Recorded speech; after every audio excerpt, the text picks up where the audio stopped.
comunidade Centro Grande. Pessoal tomando banho no Igarapé. Comunidade Centro Grande, aqui no interior do Pará. Cidade de Monte Alegre. É isso,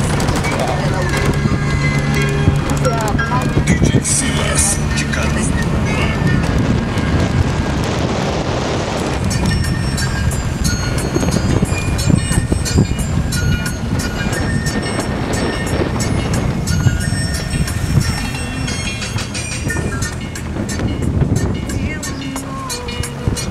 Assembleia passando.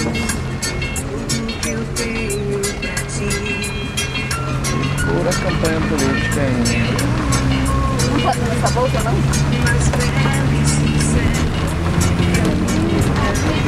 Uma bananal ali. Deve ser que pega essa bolsa.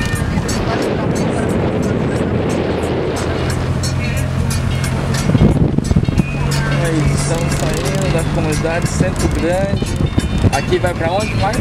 Aqui é tudo Centro Grande. Centro Grande. Aí é onde fica a sede, o estádio do Cupuaçu, que é o Festival do Cupuaçu. Ah, tá. Aí é dividido, o Centro Grande é dividido em várias comunidades. É um Centro Grande dividido em Outras... Urucuri, Povoado,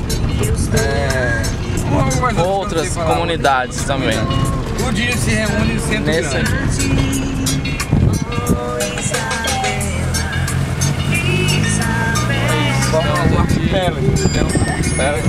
Arquipélago terrestre, né? É esse aí. Forma o Centro Grande. Vamos lá, então é essa estrada que vai levar nós de volta à cidade de Monte Alegre, no Pará.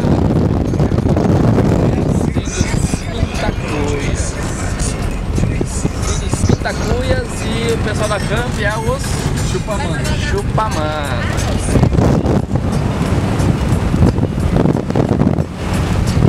Por aqui, um pouco da floresta amazônica para vocês.